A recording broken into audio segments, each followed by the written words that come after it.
Hubo una noche en la que José Meneses entendió que su voz ya no le pertenecía. Estaba en el escenario bajo una luz tenue, dispuesto a cantar como siempre con esa entrega que parecía romperlo todo por dentro. Pero antes de que saliera el primer verso, vio algo que heló la sala entera. En las primeras filas, mezclados entre el público, aparecieron rostros que no estaban allí para escuchar. Estaban allí para vigilar. Ese instante quedó grabado para siempre en la historia del flamenco. Mientras el silencio se hacía más denso, Meneses abrió la boca y lanzó un quejío tan profundo que parecía desafiar al mismo miedo. Muchos aplaudieron sin saber lo que estaba pasando. Otros, en cambio, entendieron que aquella actuación no era solo música. Era un acto de desafío en un país donde ciertas verdades estaban prohibidas. ¿Por qué un cantaor nacido en un pequeño pueblo andaluz llegó a inquietar a quienes controlaban la cultura? ¿Qué había en sus letras, en su forma de cantar, que despertó la incomodidad de un régimen que lo prefería callado? Hoy conocerás la verdad completa. José Meneses nació en la Puebla de Cazalla, un pequeño pueblo sevillano donde el flamenco no era un espectáculo, sino una forma de respirar. Las calles polvorientas, las voces que se escapaban de las tabernas y los silencios pesados de la posguerra marcaron los primeros años de un niño que crecería rodeado de carencias, pero también de una intensidad emocional que acabaría moldeando su arte. En aquella Andalucía castigada por la pobreza y la represión, el canto era una forma de resistir sin pronunciar una sola consigna política. El pequeño José lo aprendió observando a los mayores, escuchando cómo un quejío podía decir más que cualquier panfleto. Su familia vivía modestamente y cada día era una lucha por mantenerse a flote. En casa no sobraba nada y sin embargo sobraba lo esencial para un artista: verdad, dureza y una sensibilidad que se filtraba en cada conversación alrededor de la mesa. Desde muy joven, Meneses sintió que la música lo llamaba, no como un entretenimiento, sino como un destino inevitable. Su barrio conocía bien las cicatrices de la guerra, y aunque nadie hablaba abiertamente de ello, el ambiente estaba impregnado de un miedo silencioso. Crecer en ese clima marcó profundamente su visión del mundo y le enseñó que decir la verdad tenía consecuencias. Un día, siendo apenas un adolescente, escuchó a un cantaor local interpretar una seguirilla que parecía arrastrar siglos enteros de dolor.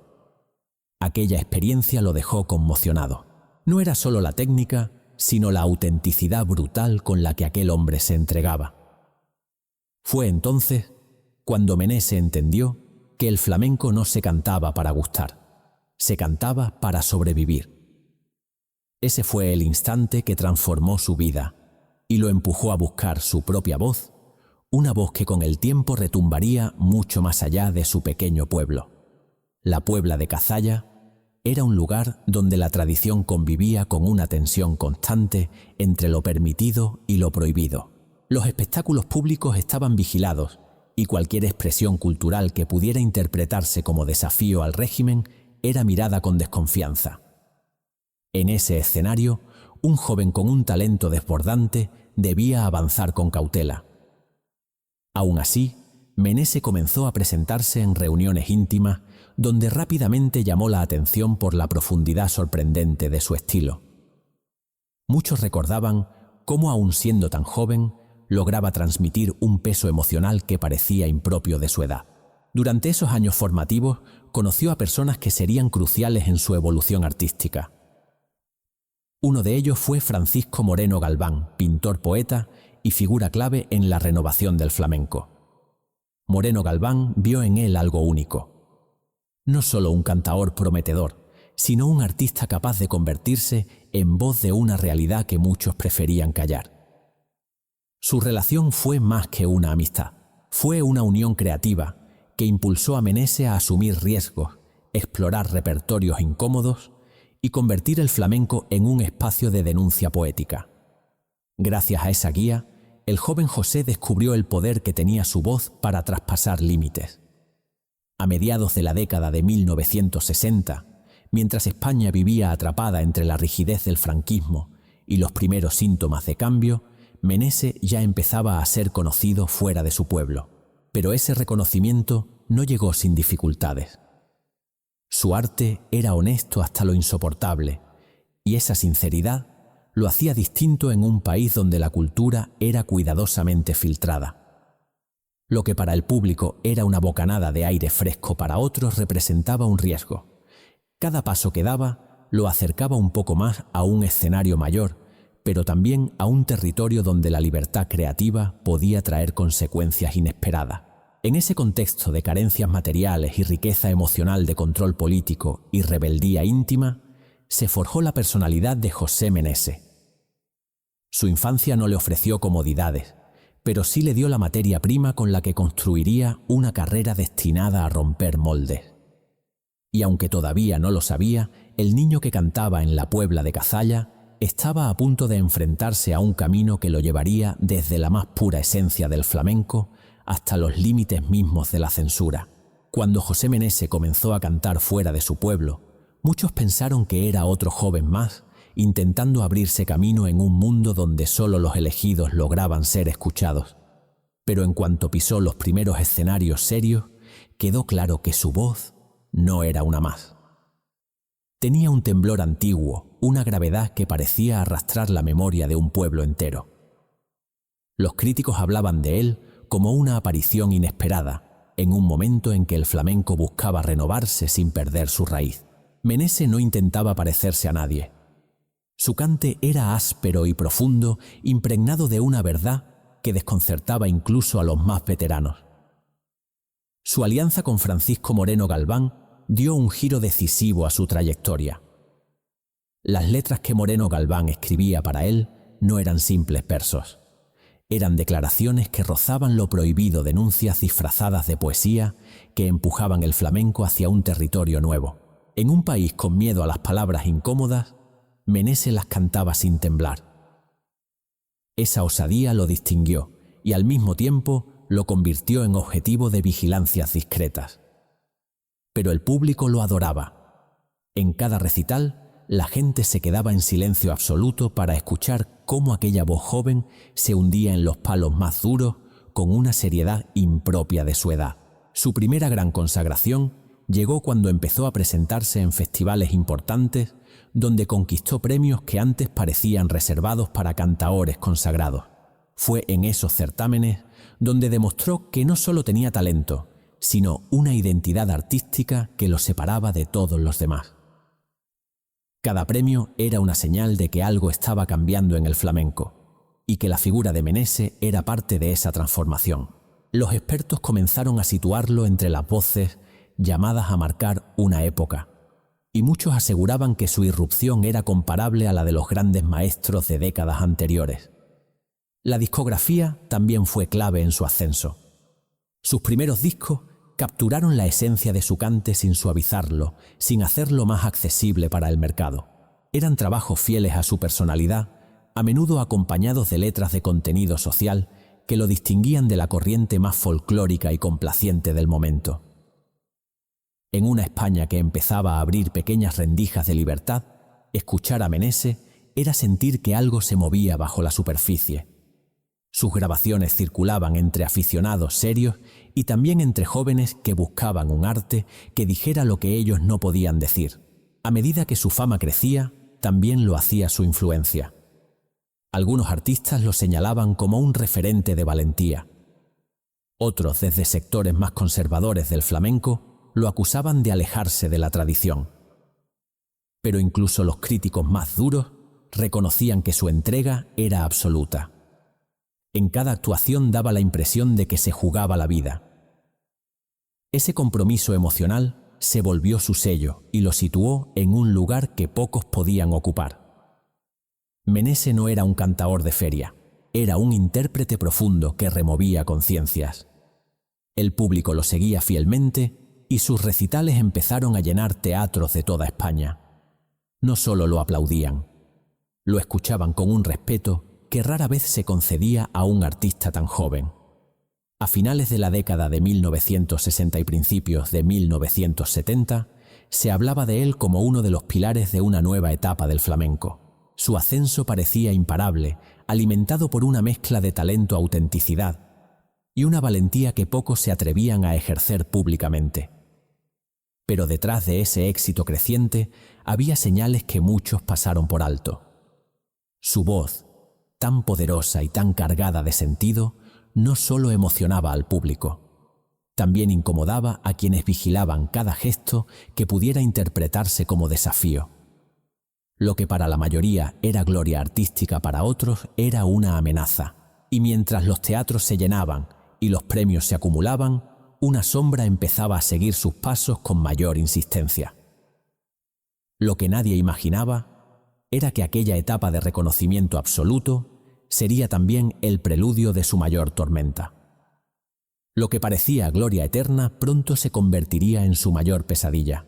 A comienzos de la década de 1970, cuando José Menese ya se había consolidado como una de las voces más respetadas del flamenco, comenzó a gestarse una tensión silenciosa que acabaría explotando en el momento más inesperado. Su cante, tan íntimamente ligado a la verdad social de su tiempo, empezó a irritar a quienes vigilaban con celo cualquier forma de expresión que pudiera interpretarse como crítica al régimen. Las letras de Francisco Moreno Galván, a las que Menese daba vida con una fuerza casi litúrgica, encendieron alarmas en despachos donde la cultura no se entendía como arte, sino como control. El primer aviso llegó de manera sutil. En un festival, donde era claro favorito, hubo cambios de última hora en la programación.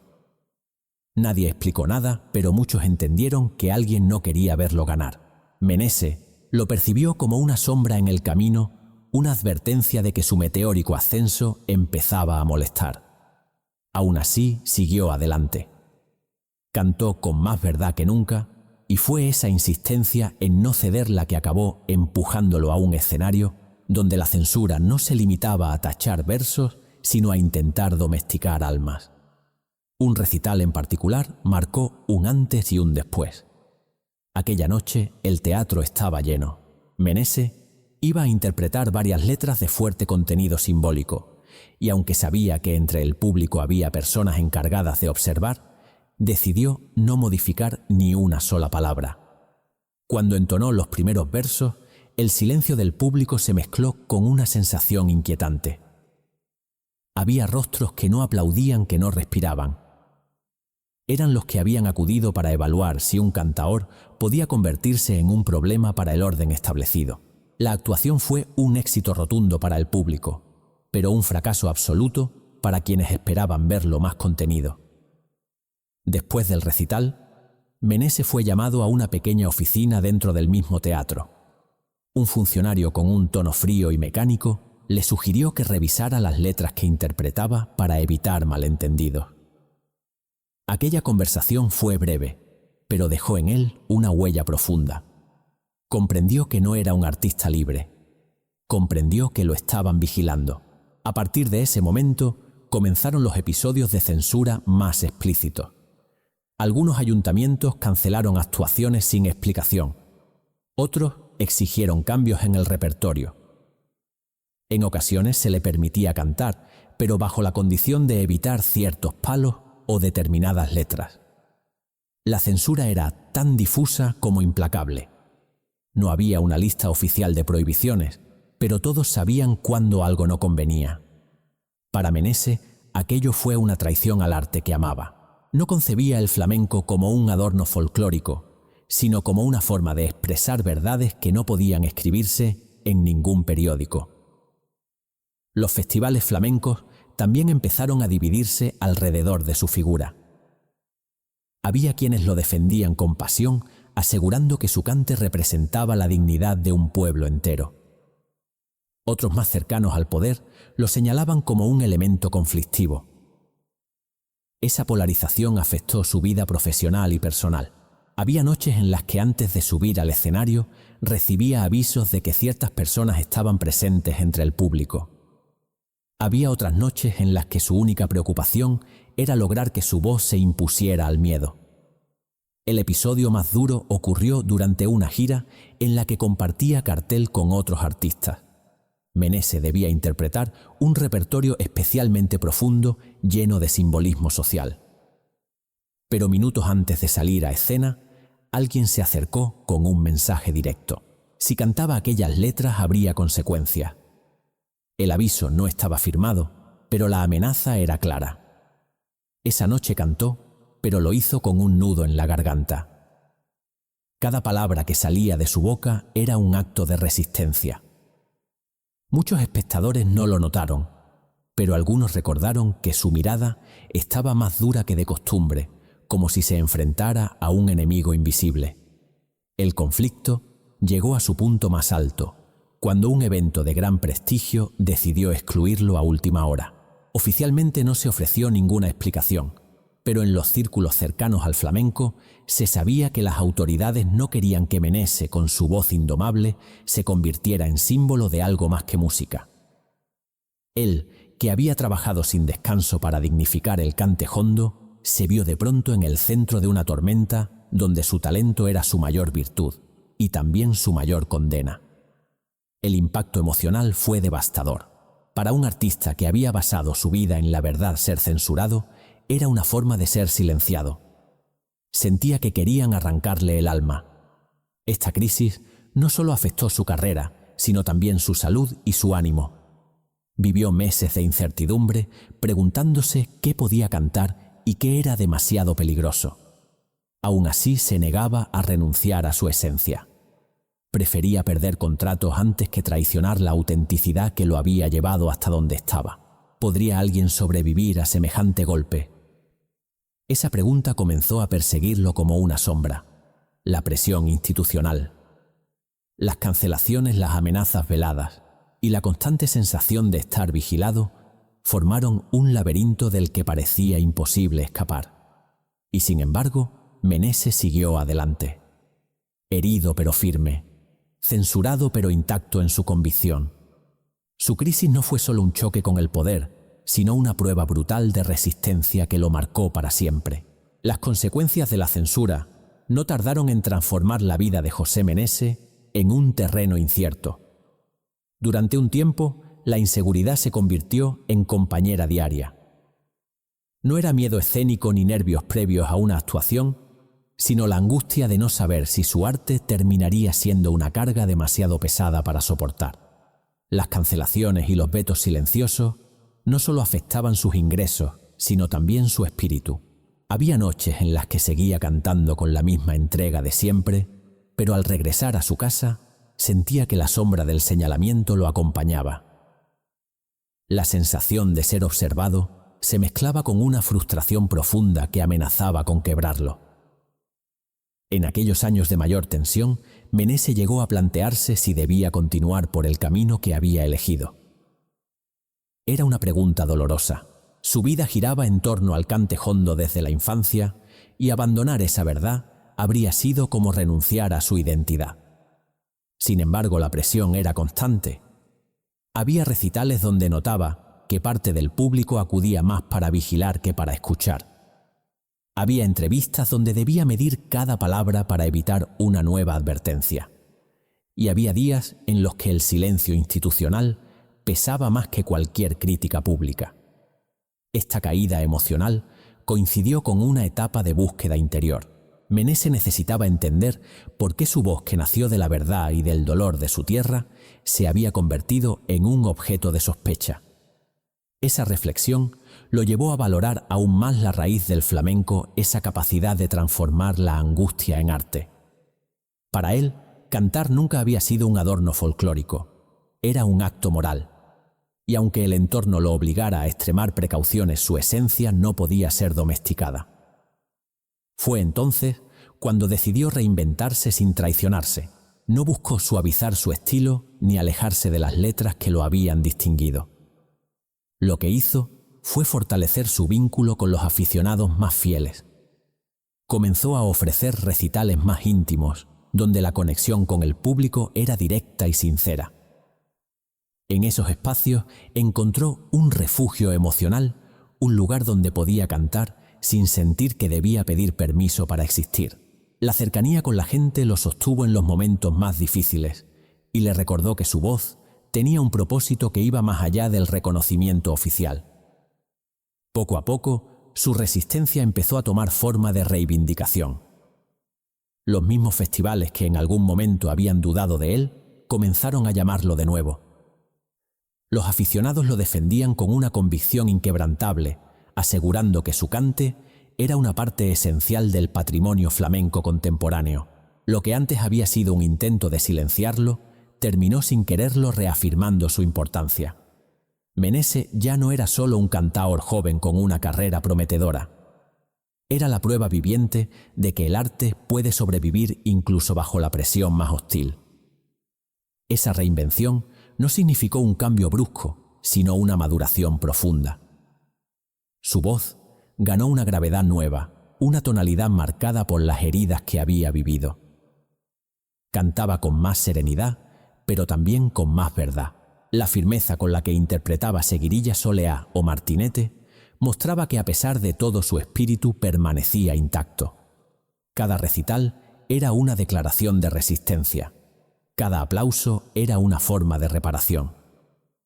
Aunque nunca olvidó los años de vigilancia y censura, Menese logró transformar el dolor en un impulso creativo. Su caída no lo destruyó, lo endureció.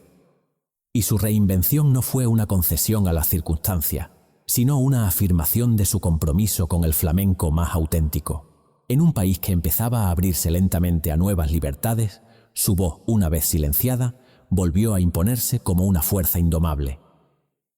Con el paso de los años, la figura de José Menese dejó de estar ligada únicamente a los episodios de censura que marcaron su trayectoria y comenzó a ser reconocida como parte fundamental de la historia del flamenco contemporáneo. Su legado no se construyó a través de concesiones ni adaptaciones al gusto del mercado, sino desde una fidelidad absoluta a la verdad emocional del cante hondo. Su manera de cantar no buscaba agradar, buscaba transmitir, conmover, despertar conciencias. Ese compromiso con la autenticidad terminó por convertirlo en un referente para generaciones enteras de aficionados y artistas. Muchos cantaores jóvenes encontraron en él un ejemplo de integridad, no solo por su técnica, sino por su forma de entender el arte como una responsabilidad. Menese demostraba que el flamenco podía ser un espacio de denuncia, un lugar donde la voz humana se alzaba para hablar de injusticias y dolores colectivos. Su influencia llegó a escuelas, peñas, conservatorios y festivales donde se estudiaba su estilo con una mezcla de admiración y respeto. No era raro escuchar a profesores explicar que la obra de Menese representaba uno de los momentos más valientes de la evolución del género en el siglo XX. Su legado también está profundamente ligado a la colaboración artística con Francisco Moreno Galván.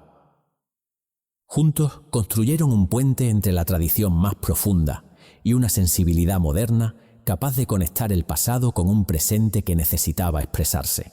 Las letras del pintor y el cante del artista sevillano crearon un repertorio que no solo emocionaba, sino que también interrogaba. Muchas de esas coplas siguen siendo interpretadas hoy como parte de un patrimonio que no se limita a la música, sino que forma parte de la memoria cultural de España. A lo largo de su carrera, Menese recibió premios y reconocimientos que confirmaron su relevancia. Pero para él lo más importante no eran los galardones, sino la manera en que el público interpretaba su arte. Consideraba que el flamenco era un acto de verdad compartida. Cada vez que subía a un escenario sentía que debía ser digno de quienes lo escuchaban. Esa ética artística se convirtió en una característica esencial de su legado. No solo dejó una discografía impecable, sino también una forma de entender el cante que trascendió su propia vida. El público, especialmente en Andalucía, lo recuerda como un símbolo de dignidad. En la Puebla de Cazalla, su pueblo natal, su nombre sigue resonando como un motivo de orgullo. Allí donde todo comenzó, cada calle conserva la memoria de aquel niño que creció rodeado de dureza y que a pesar de las adversidades logró convertir su voz en un canto universal. Para muchos vecinos hablar de Menese es hablar de identidad, de una forma de sentir la vida que no necesita adornos para ser auténtica. Su influencia también se extiende a la forma en que se concibe el flamenco comprometido. Antes de él, pocos artistas se atrevían a abordar temas sociales desde el cante. Después de él, ese camino quedó abierto. Varios intérpretes de generaciones posteriores reconocieron que sus letras y su actitud les dieron el valor para explorar repertorios más críticos y personales. Incluso artistas de otros géneros mencionaron su nombre como ejemplo de valentía expresiva. Su figura traspasó las fronteras del flamenco para convertirse en referencia ética dentro de la cultura española. El recuerdo de sus recitales sigue vivo entre quienes tuvieron la suerte de escucharlo en directo. Muchos testimonios coinciden en algo esencial. Meneses no solo cantaba, se entregaba. Cuando interpretaba una seguirilla o una soleá, parecía convocar fuerzas antiguas que transformaban el ambiente. Los silencios que lograba crear en los teatros eran casi tan importantes como su voz. Aquellos instantes de duelo colectivo se han quedado grabados en la memoria de quienes los vivieron. Eran momentos que trascendían lo artístico para convertirse en experiencias humanas profundas. Su muerte dejó un vacío inmenso, pero también consolidó la conciencia de su importancia histórica. Desde entonces, numerosos festivales e instituciones culturales han rendido homenaje a su vida y a su obra, reconociendo que su voz no fue solo un acontecimiento artístico, sino también un gesto de coraje en tiempos difíciles. Hoy, cuando se habla de los grandes referentes del flamenco en el siglo XX, su nombre aparece entre aquellos que cambiaron el rumbo del género. La memoria de José Meneses no pertenece únicamente a los estudiosos o a los entendidos. Pertenece al pueblo a quienes encontraron en su voz un espejo de sus propias luchas. Pertenece a Andalucía, a la historia del flamenco y a la cultura española. Y aunque el tiempo avance, su cante sigue recordando que la verdad, cuando se expresa sin miedo, tiene la capacidad de hacerse eterna. La vida de José Meneses fue un viaje marcado por la honestidad, el coraje y una fidelidad absoluta a la esencia del flamenco. Cantó desde las entrañas sin filtros y sin temores, incluso cuando el silencio parecía más seguro que la verdad. Su voz desafió barreras, despertó conciencias y dejó una huella que ningún poder pudo borrar. Hoy cada grabación suya sigue resonando como un recordatorio de que el arte auténtico no necesita adornos para ser eterno. Basta con que nazca de la verdad. Quienes lo escucharon alguna vez en directo cuentan que cuando Meneses abría la boca el tiempo se detenía. No era un efecto técnico ni un truco escénico. Era la fuerza de un hombre que había aprendido a cantar desde lo más profundo de su historia. Esa fuerza sigue viva en su legado en las nuevas generaciones que lo estudian y en la memoria de un país que encontró en su voz un espejo de su propia dignidad. No fue una estrella fugaz. Fue un mito eterno en la memoria de España. Y si quieres descubrir otra historia igual de sorprendente, mira ahora el próximo documental recomendado en el primer comentario. Hagas lo que hagas, no te pierdas la siguiente voz que marcó para siempre la historia musical de nuestras décadas más intensas.